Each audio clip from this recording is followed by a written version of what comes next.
to explain from the heart why I love and admire J.D.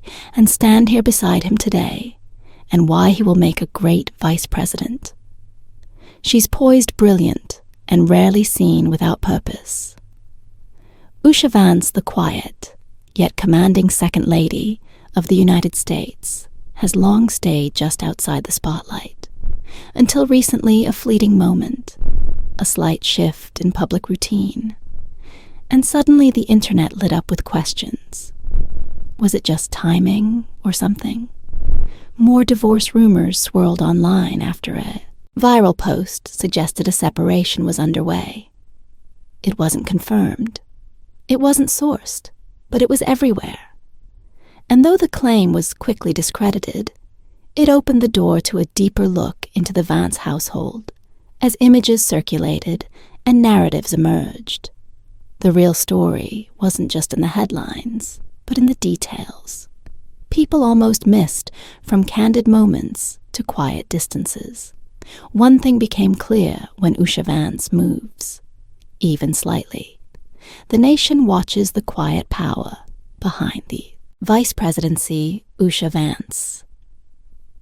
Née Chilukuri is a highly accomplished attorney and the current Second Lady of the United States, born and raised in the working-class suburbs of San Diego, California. She is the daughter of Indian immigrants. Her father is a mechanical engineer, and her mother is a molecular biologist. From Andhra Pradesh, Usha's academic journey is as impressive as it is diverse. She earned a history degree from Yale University and later became a Gates Scholar at Cambridge University, where she completed an MPhil in early modern history. Her academic path eventually led her to Yale Law School, where she not only excelled, but also met her future husband, J.D. Vance at Yale Law. Usha stood out both for her academic prowess and her generosity. Former classmates recall her being at the top of the class, yet always willing to share her notes and guide others through the competitive judicial clerkship application process. She later clerked for two conservative icons of the U.S. judiciary, Brett Kavanaugh and Chief Justice John Roberts. Despite her high-level legal work, she spent recent years as a trial lawyer at Munger, Tolles & Olson in San Francisco. A firm known for progressive values, her personal and professional background reflects a nuanced and multifaceted identity, blending progressive experiences with traditional legal credentials. The couple tied the knot in 2014, and they now have a total of 3 children, 2 sons, Ewan and Vivek, along with a daughter, Mirabelle. While Usha has mostly kept herself outside the political spotlight, her friends describe her as a central force in her husband's rapidly rising political destiny, according to the close confidence of the couple. Usha is not only a supportive wife, she has been a key advisor and spirit guide for J.D. Vance since their days at Yale. Widely acknowledged the peer group, and Vance himself described their relationship as one in which interests, ideas, and strategies are developed in deeply equal and collaborative terms. As Second Lady Usha Vance breaks away from the archetype of political spouses remaining in the background, her immigrant background, academic knack, and ethos of service speak to many who see her as a symbol of the American dream. Even with her husband spouting conservative views. She once registered as a Democrat through policy discussions or upholding a strong family front. Usha Vance has quietly but strongly established herself as a prevalent figure in U.S. public life, as Usha commands quiet influence on the national stage. Her most profound role may still lie behind closed doors. Family dynamics of the Vance household. The Vance family presents a portrait of modern political life, grounded in traditional values. J.D. and Usha Vance have 3 young children, Ewan born in 2017, Vivek born in 2020, and their youngest, a daughter named Mirabelle, born in 0-1. While the Vances have been intentional about keeping their children largely out of the spotlight, they've allowed brief glimpses into their family life.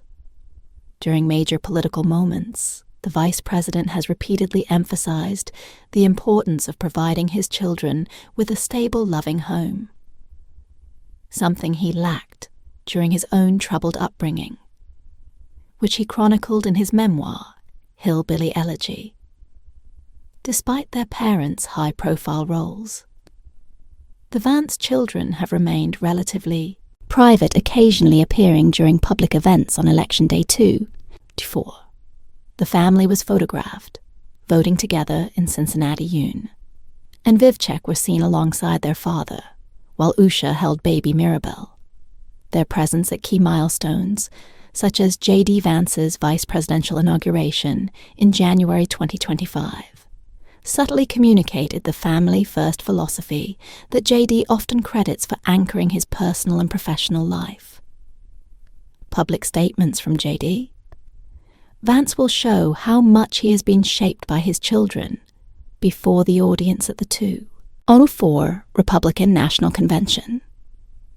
He quoted his most important American dream of becoming a good husband and father, his desire to give them the stability and nurturing he never had resonates throughout his speeches and writings. He often credits the ability to break cycles of generational trauma to his relationship with Usha and the family they have built together. J.D. Vance leaves his personal life very private, and some things he has said might be very contradictory to the rest of. His public life campaign trails come close to election night celebrations, and the children have rare appearances that are very controlled, but are laden with meaning. Their presence is more than symbolic, though the children do not speak from the podium. It reinforces the story of a man who, despite great political ambitions, sees his greatest accomplishment in fatherhood. They combine beautiful and stark picture, very heartily, of a family, deeply rooted in resilience, cultural heritage, and shared purpose. Children's public appearances, the Vance children, took center stage, both literally and figuratively, during the January 2nd, 2025 inauguration of President Donald Trump, where their candid and playful behavior made them viral sensations, arriving at the Capitol Rotunda in matching blue suits. 7-year-old twins Ewan and Vivek joined their parents for the formal ceremony, while 5-year-old Mirabel Rose was seen in her mother Usha's arms. What captured the internet's heart, however, were the endearing and unscripted moments that unfolded throughout the event. Among the most talked about scenes was Mirabel sucking her thumb during her father's oath, with Band-Aids scattered across her tiny fingers, an image that social media users widely shared, calling it adorably relatable. Meanwhile, her older brother, visibly restless, reached out to scratch at both parents' heads during the solemn moment. The light-hearted chaos served as a reminder that behind the polished image of political life lies the universal, often messy reality of parenting young children in public for the whole ceremony everybody talked about. Usha Vance's motherly reactions, every clip being viral, such as one in which she easily but firmly commanded her son against misbehaving and gave him the classic mom look, which sounded familiar to many viewers. It had very many mothers. Smattered comments all over X, formerly Twitter-like, extremely relatable. And it was the way she stops his hand and says, "Okay, stop," that really won many, called Usha the most down to earth. Second Lady America has seen in years because she was so publicly trying to keep her kids cool. In a moment like that, candid glimpses at times could humanize the often formal environment of presidential inaugurations and show such reactions with the online community at large, expressing the Vances as the very pictures of real and relatable. Vice President J.D., Vance's wife. Usha and kids are probably the most relatable second family America has had during my lifetime, in a political setting heavily tinged with stage-managed appearances. The real actions of Vance's kids, combined with Usha's patient parenting, provided an effort to reach beyond party lines and touched a refreshing dose of authenticity, stimulating sympathy across all party lines, incident leading to separation, claims, rumors surrounding a potential separation between Usha Vance and Vice President J.D. Vance gained traction in early 2025 after a TikTok video claimed that Usha was filing for divorce. The post quickly went viral on the platform and began circulating on other social media outlets, sparking speculation about trouble within the Vance household. The video's narrative, which suggested marital discord, was amplified by public figures like Democrat Pam Keith, who posted on X, formerly Twitter, that she had seen the claim gaining significant attention online. However, she openly acknowledged that she could not verify the authenticity of the information. The origin of the rumor was eventually traced back to a TikTok user who admitted the video was entirely fabricated in a twist, meant to highlight how easily misinformation spreads on social media. The user ended the video by revealing it was fake, saying, "See how easy it is to lie." Despite this admission, many viewers did not watch until the end, and the false narrative was shared widely without proper scrutiny. This illustrates a growing challenge in the digital age, where viral content often eclipses factual reporting. A classic case of implausibility is the many recent news articles, including exactly that one, about the supposed divorce.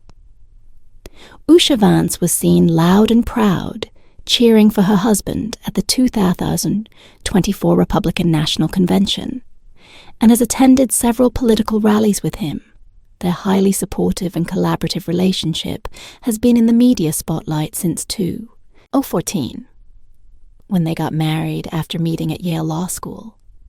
Reports about the marital issues of both of them have never been validated, and credible news sources do not know of any such issues.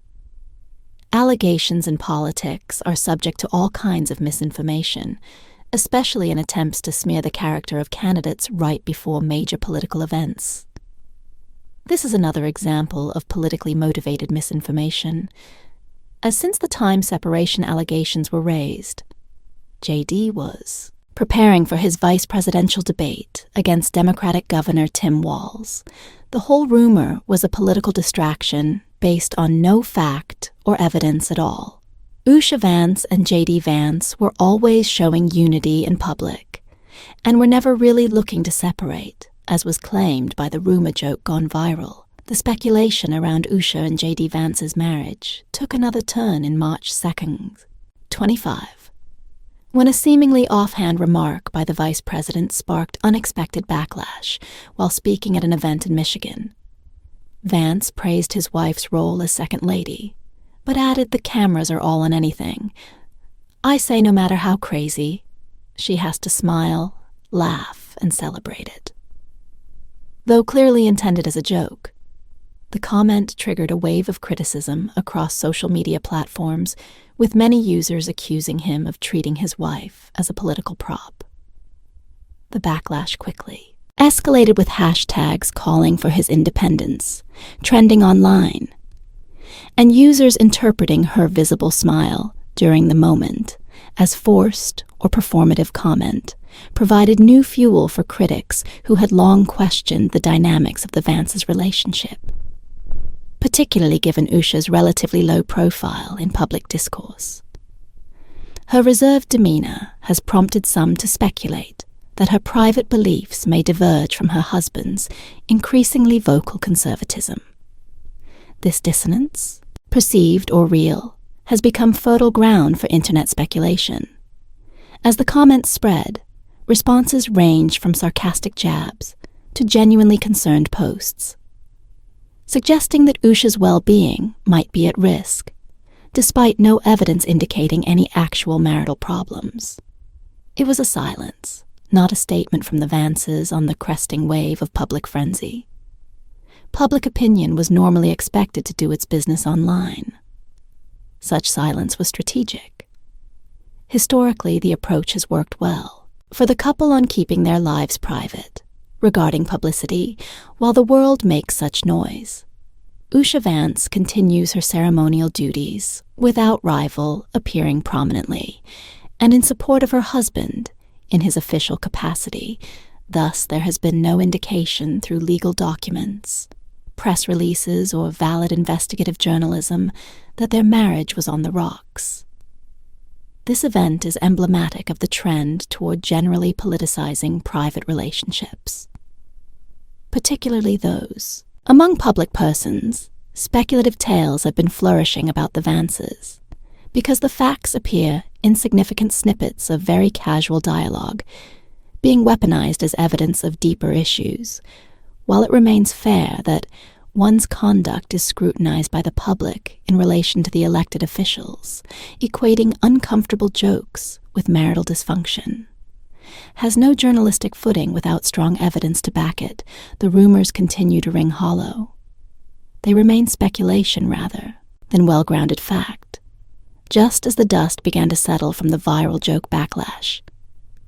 A new chapter in the public scrutiny of the Vance marriage was already beginning to unfold.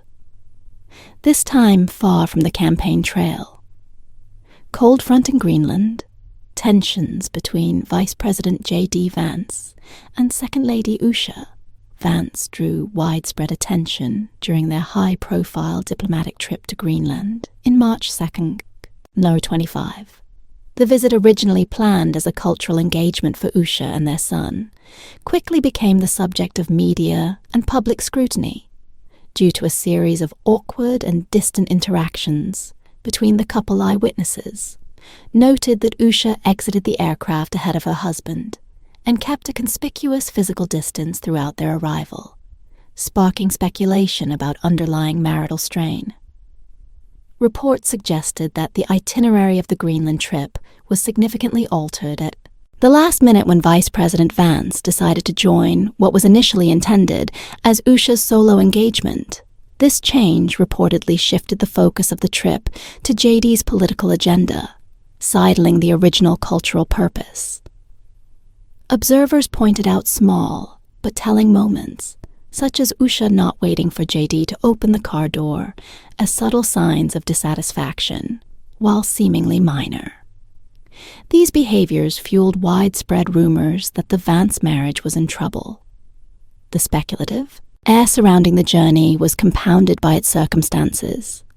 By then, J.D. Vance was carrying the political weight of a leaked Signal group chat, and there were even rumors of tension in his party former supporter, and Republican President Donald Trump had begun to regionally distance himself from his vice president. Reports also suggested Masha Vance was gradually exiled from the inner circle of Trump, with a resulting alienation from the entire administration and the political ecosystem she had once helped uphold, seemingly behind the scenes. Anonymous insider informants declaimed an ever-growing, impetuous discontent from Usha, insinuating based on possible hostility-born consequences that her change from a prestigious law firm to support her husband's aspirations might have had prejudicial effects. No loud public pronouncements have been made, but the trip to Greenland marks a memorable milestone in public discourse over the Vance marriage, as the watching media and online commentators closely observe the couple questions arise about their relationship, and especially how political pressures might be affecting J.D. Vance's home life. Would the couple still reconcile privately, or would their marriage continue to be fodder for judgment as the trip unfolded?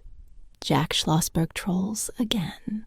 Jack Schlossberg, the only grandson of President John F. Kennedy, made headlines once again with a bizarre internet stunt that had many doing a double. Take in a cryptic post on X, formerly Twitter. Schlossberg claimed he was having a baby with Usha Vance's wife of Vice President J.D. Vance. I'm having a son, so excited about this. He wrote out of wedlock. Yes. But we might get married if the post seemed outrageous. It was, and it wasn't the end of the joke. He followed it up on Instagram with a photoshopped image of Usha Vance, holding a baby with his face, superimposed, captioned little Jason and his mom. The stunt stirred instant confusion and amusement online with USA Today, reaching out to both parties for comment. This wasn't Schlossberg's first time invoking Usha Vance. In his online satire earlier in 2025, he went viral after asking his followers to weigh in on whether Usha Vance was hotter than his grandmother, Jackie Kennedy. That post attracted significant backlash, leading Schlossberg to self-deprecatingly refer to himself as a literal pervert, and double down on his intention to stir up reactions his posts may seem frivolous on the surface, but they're part of a deliberate strategy, one that merges humor, provocation, and political messaging. In equal measure, Schlossberg acknowledges that his erratic and oftentimes Kabbalistic style online is intentional. In an interview with Jen Psaki, he told her that the internet is advantageous to all, that is outrageous and unusual. Flipping people out and getting a reaction is almost half the battle.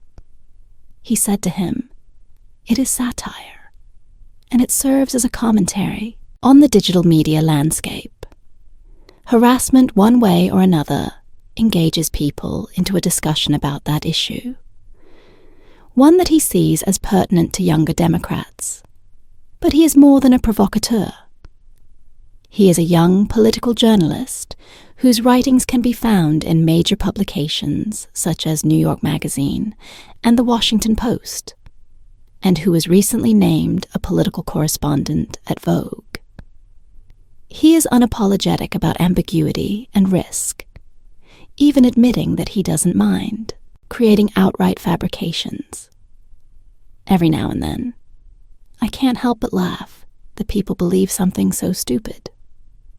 The intention is not to deceive them, but rather to expose, highlighting how easily the public can be misled in an accelerated, content-driven media environment. He told Psaki there is more than the immediate shock value of the posts for all of Schlossberg's antics offer a glimpse into the evolving reality of contemporary political discourse in the digital age. Whereas, conventional debate is becoming increasingly sidelined by viral moments. His absurdity deliberately pushes back against convention.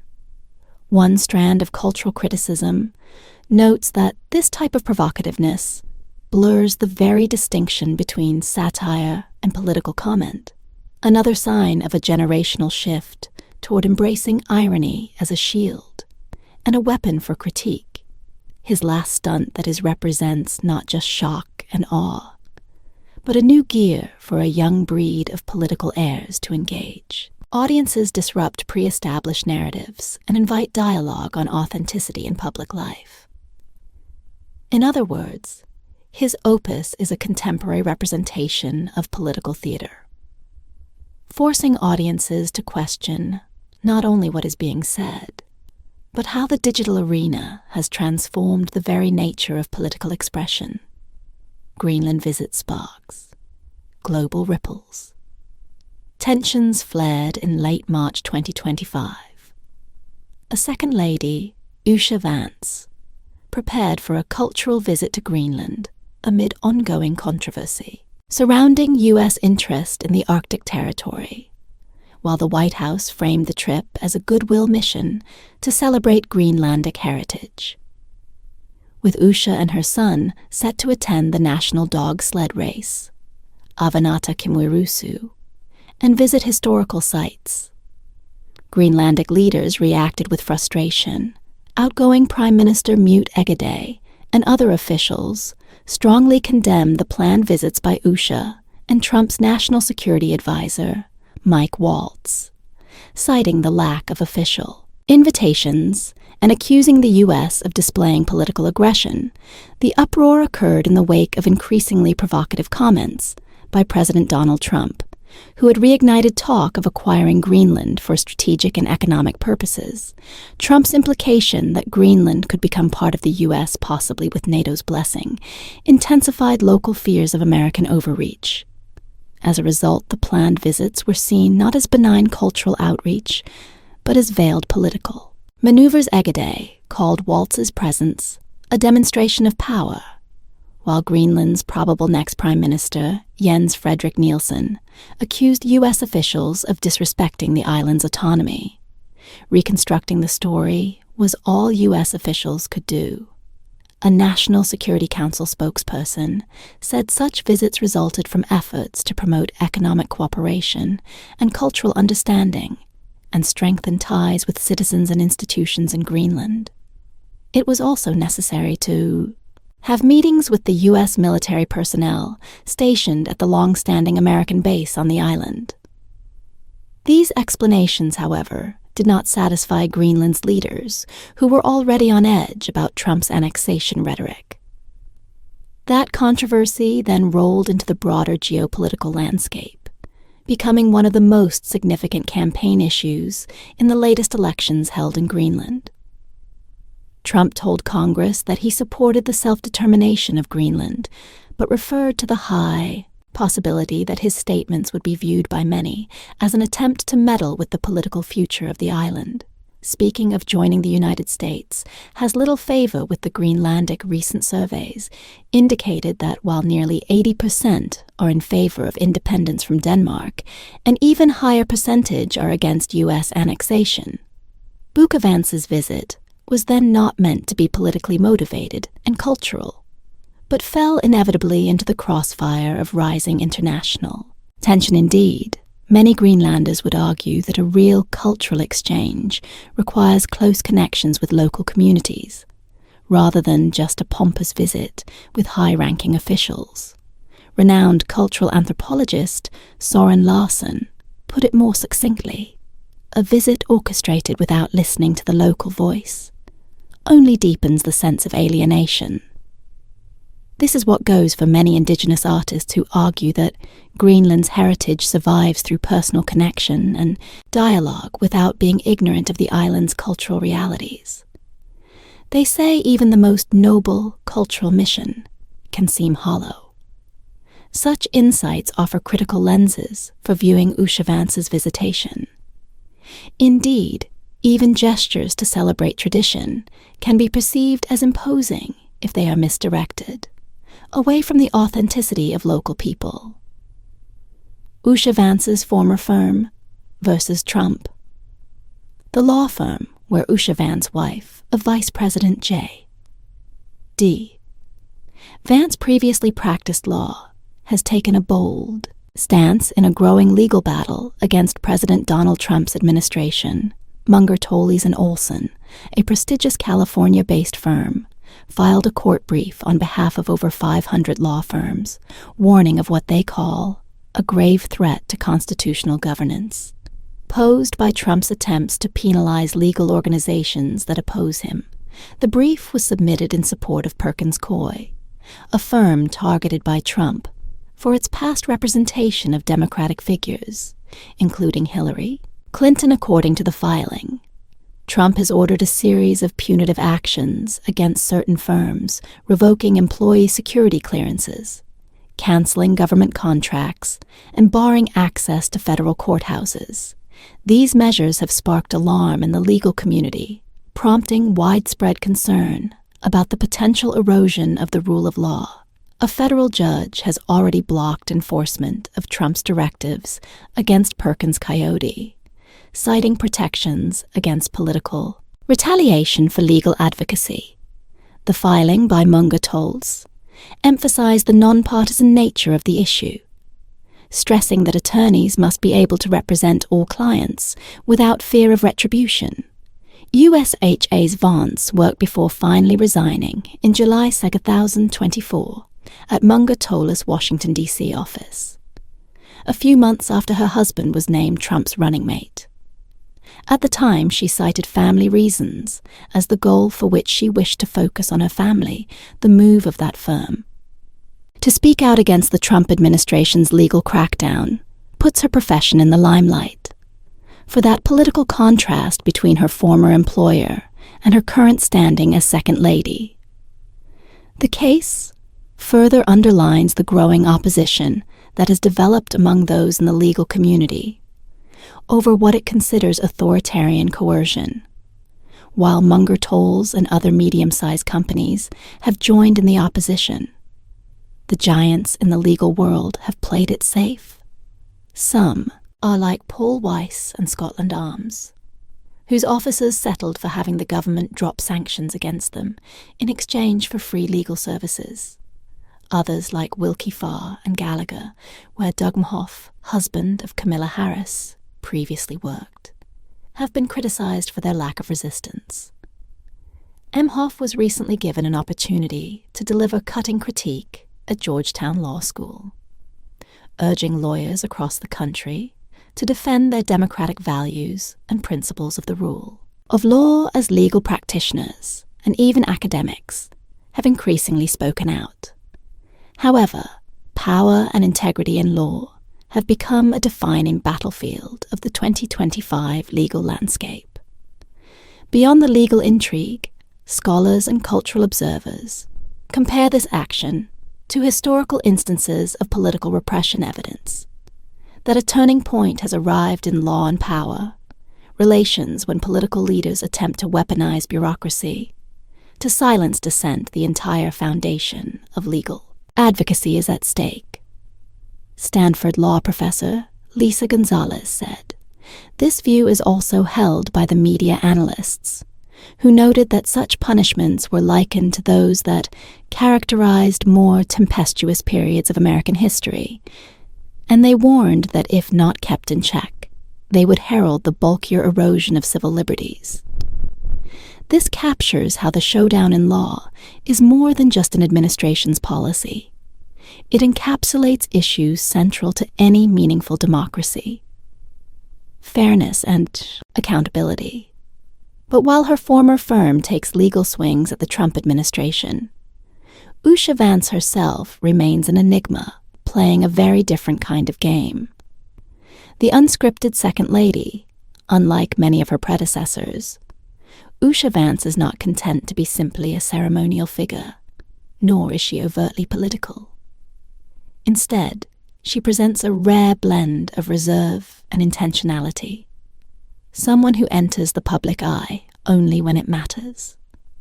Her media presence, while limited, has created a mystique around her role as Second Lady, leading to comparisons not just with historical political spouses, but also with figures of high cultural significance from the moment she appeared at the Republican National Convention in a minimalist cobalt dress fashion outlets and political commentators alike have taken notice not for flashy statements, but for her quiet confidence and refusal to perform for the camera. What makes Usha's public identity particularly compelling is her resistance to commodification in a political culture obsessed with branding. She remains unbranded. Her decision to skip stylists, decline designer partnerships, and wear retail clothing without fanfare has been both celebrated and critiqued. Critics call her detached, supporters call her grounded. But in either case, her public image has become a kind of cultural Rochambeau test, projected upon but never clearly defined. She plays no part in shaping a MAGA fashion identity, yet has emerged as a soft power symbol within it. It only intensifies the intrigue of her refusal to perform, while political mudslinging occurs. For his husband Usha operates in an entirely different register. One deliberate opacity, few interviews, no partisan rhetoric, and almost non-existent digital footprints define her. Yet absence from the public fray has made her more culturally potent. Less so, she is inscrutable and complicit to her critics, and elegant and above the noise to her admirer. Her silence, whether strategic or not, rings loud in an era when otherwise everyone is shouting. Usha's greatest influence, however, might come from forcing people to rethink what it means to be visible. She is not loud, but seen not combative, but openly unafraid. She represents a different modern American power, such as subtlety intellect and avoiding addiction, but finds itself in places in this sense. Usha Vance is more than a second lady. She is a mirror to a nation trying to understand the difference between. Power and performance cultural commentators take heart as Usha Vance quietly demonstrates how difference can make a ripple effect in a culture revolting against the trend of modern political spousage. The rhetoric of simple dressing, coupled with a measured reserve, in speech has won Usha jubilant media fans among fashionistas and political analysts alike. Commented one such well-known cultural critic, her authenticity stands against the spectacle of modern politics, urging real connection over showmanship. This new framing resonates not just with the evolving hardcore genres of new media, but across the larger shifts, remaking what it means to be powerful, and even more so, really relatable in public life. Thanks for watching. If you found this story interesting, don't forget to leave a comment with your thoughts, and subscribe for more deep dives. Like this, do you have questions or theories? We want to hear them below, and don't go anywhere. Watch the next video on your screen for more untold moments behind today's biggest headlines. See you there.